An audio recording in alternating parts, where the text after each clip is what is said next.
पिछले एपिसोड में इस दुर्भाग्यपूर्ण राजकुमार और कवि कलश के जो भयंकर हाल हुए, उनके सामने भी ये हिंदुपत बादशाह कैसे सीना तान के बेदरकारी से खड़ा रहा। वह क्रूरता और यह वीरता इतिहास में अतुलनीय है। इससे हमें यह अंदाजा हो सकता है कि इन सभी घातक और विकृत विदेशी आक्रमणों के बावजूद हमारा देश, हमारा धर्म, हमारी संस्कृति इतनी मजबूती से और स्थायी रूप से कैसे जीवित है। इसलिए इनका सम्मान करना और इनकी देखभाल करना, यही ऐसे शहीदों को सच्ची श्रद्धांजलि होगी, है ना। इस भाग में हम देखने जा रहे हैं कि जिसके लिए ये सब मारामारी हुई, उस स्वराज्य पर इसके क्या क्या परिणाम हुए। इतने मजबूत राजा की इस छोटे से स्वराज्य ने क्या भूमिका ली। सबसे बड़ी बात यह है कि उनकी धर्मपत्नी महारानी येसुबाई की क्या हालत हुई और उन्होंने इस आकस्मिक कठिन परिस्थिति को कैसे संभाला। स्वराज्य को बचाने के लिए उन्होंने कौन से महत्वपूर्ण निर्णय लिए और उनके दूरगामी परिणाम क्या थे। हम इन सब सवालों का परामर्श लेने जा रहे हैं, तो इस जानकारीपूर्ण भाग को थोड़ा भी मिस ना करें। विकृत मनोवृत्ति का बादशाह संभाजी महाराज के शरीर की गंभीर स्थिति से समाधानी तो हो रहा था, लेकिन जिस परम सुख की उसे चाह थी, जिसके लिए उसने 8 साल तक संघर्ष किया, वह नहीं मिल रहा था। क्योंकि संभाजी महाराज तो कुछ भी करने पर भी नहीं झुक रहे थे, लेकिन उनका स्वराज्य भी झुकने का नाम नहीं ले रहा था। संभाजी महाराज को पकड़ने का मतलब सारा स्वराज्य अपने हाथ आ गया, यह सोचकर जैसे ही महाराज को पकड़ लिया गया, उसने तुरंत अपने मुख्य सरदारों को स्वराज्य पर कब्जा करने के लिए भेजा। लेकिन उसे इस बात का अंदाजा नहीं था कि शिवाजी नाम के अवलिया ने इस मिट्टी में क्या जादू भर दी थी। यहाँ एक सरदार गिर गया, पूरी सेना सरदार बनकर लड़ने के लिए उठ खड़ी होती थी। यहाँ राजा पकड़ा गया, सारी प्रजा राजा बन के राज्य को बचाने के लिए विरोध करने के लिए तैयार हो जाती। इस जादू की वजह से अब भी स्थिति उलट गई थी। संभाजी महाराज की अनुपस्थिति में उनकी पत्नी महारानी येसुबाई साहब के कहने पर कोई भी स्वराज्य का नियंत्रण छोड़ने को तैयार नहीं था। खुद रायगढ़ को, यानी स्वराज्य की राजधानी को, जुल्फिकार खान ने घेर लिया था।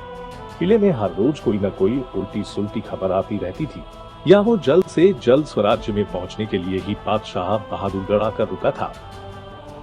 उसके वहां आके रहने का एक और कारण यह भी था, जैसा कि पहले कहा गया है, संभाजी महाराज के परिवार के 3 सदस्य पहले से ही वहां कैद थे।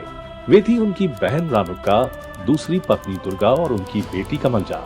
इन तीनों को संभाजी महाराज के पास भेजकर जिस अमानवीय स्थिति से वे गुजर रहे हैं, उसे दिखा के उससे छुटकारा पाने के लिए वे संभाजी महाराज को बादशाह कहेंगे, उन शर्तों को स्वीकार करने के लिए मनाने के इरादे से भेजा होगा। लेकिन उनके शरीर में भी शिव छत्रपति का अभिमानी खून दौड़ रहा था, तो उसका ये उद्देश्य बुरी तरह विफल रहा होगा। लेकिन पहला उद्देश्य सफल हो रहा था। उसके द्वारा चलाए जा रहे संभाजी महाराज के अमानवीय हाल तेजी से स्वराज्य तक पहुंचते थे और स्वराज्य दंग रह जाता। येसुबाई साहब की हालत की तो हम कल्पना भी नहीं कर सकते।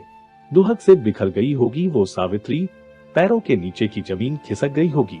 उस सौभाग्यवती को भी इस बात का एहसास हो गया होगा कि वह जल्द ही अपना सौभाग्य खो देगी। उसमें उनका अपना सगा भाई इसका कारण बना। हो सकता है कि ये दाग दिमाग पर भारी पड़ रहा होगा, फिर भी इनमें से कोई भी बात उनके अंदर के महारानी को मजबूर नहीं कर सका और कर भी नहीं सकता था। इसलिए ऐसी पतन की स्थिति में भी वे मजबूती से खड़ी थी और अपने स्वराज्य को बनाए रखने के लिए कड़ी मेहनत कर रही थी।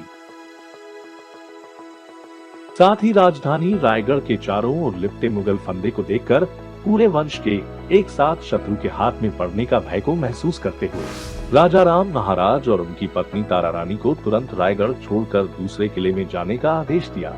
उस समय उन्होंने जो बाकी फैसले लिए थे, वे भी उतने ही प्रबल थे।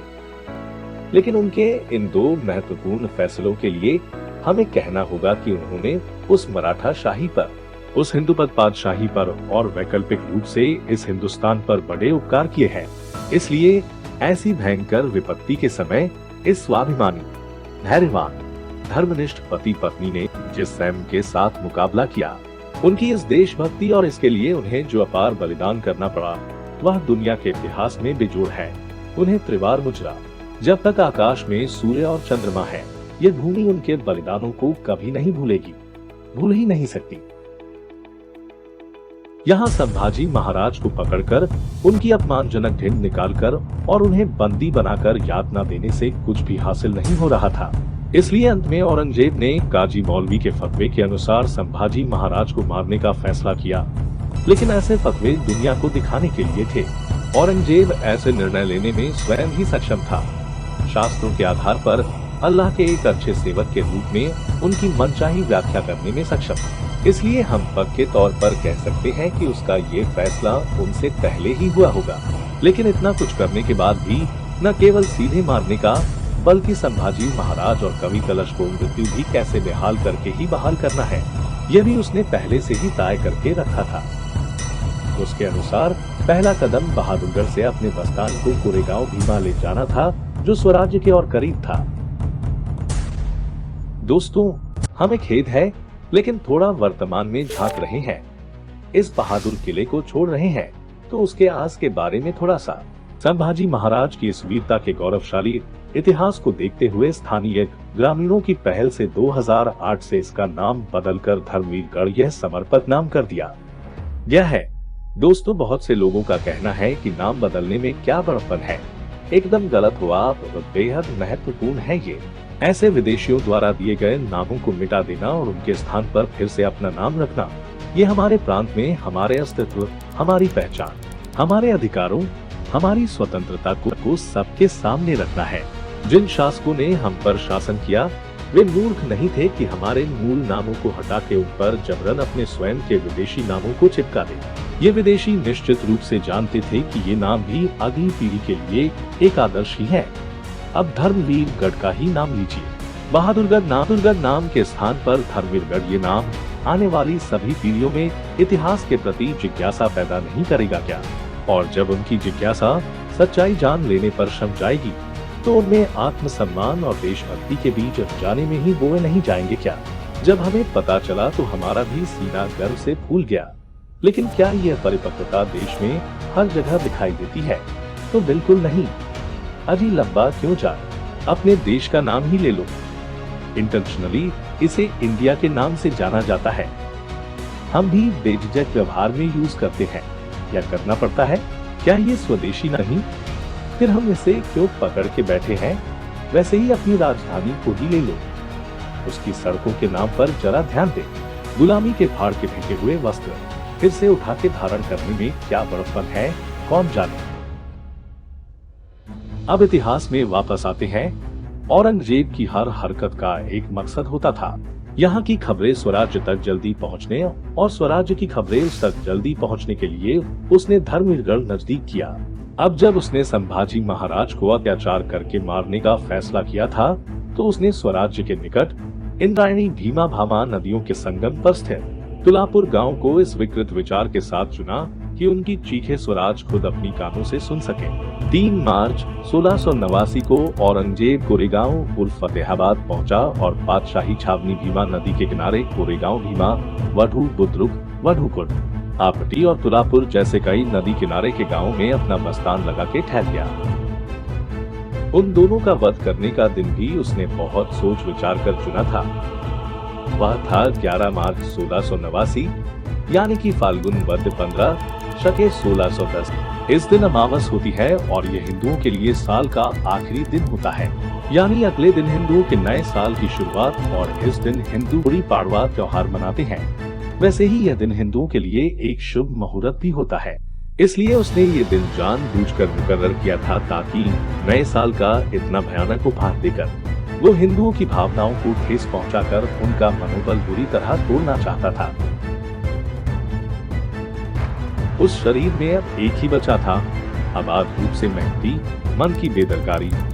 उसी के बल पर उनकी अंतिम सांस तक वे थके हुए जीव अपनी गर्दन ताने जीवित थे। मित्रों, जैसा कि इतिहास में इस गिरफ्तारी के अवसर पर उल्लेख किया गया है, उनकी बेदरकारी ये दुर्गुण इस तरह इस मौत की यातना सहन करने के प्रसंग में एक सद्गुण साबित हुआ, और यही कारण है कि उन्हें समाप्त करने और भारतीय मन को ध्वस्त करने के लिए चुना गया यह मुहूर्त आखिर में मृत्युंजयी अमावस साबित होते हुए औरंगजेब ने ही इसके विपरीत अपने ही हाथों हर एक भारतीय मन में संभाजी महाराज इस मातृभूमि भक्त सुपूत्र को इतनी मजबूती से स्थापित किया कि उन्हें वहां से कोई कभी भी उखाड़ नहीं पाएगा।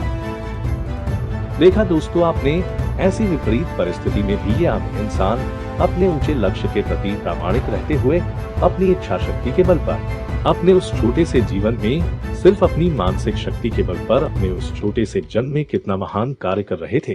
देवता भी ईर्ष्या करेंगे ऐसा ये बलिदान, यह वीरता, यह जिद। ऐसे बलिदानों के बल पर ही हमारा ये देश मजबूती से खड़ा है।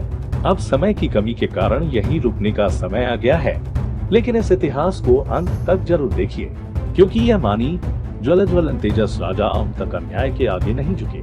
और औरंगजेब ने कितना ही संघर्ष क्यों न किया हो, हिंदवी राज्य भी उसके सामने बिल्कुल न झुका। साथ ही मेरे क्षमा करें, हमारे महाराज के खंडित शरीर को लावारिस नहीं छोड़ा गया।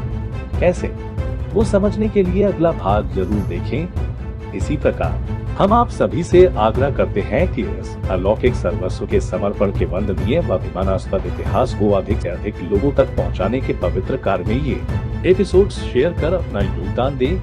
धन्यवाद। वंदे मातरम।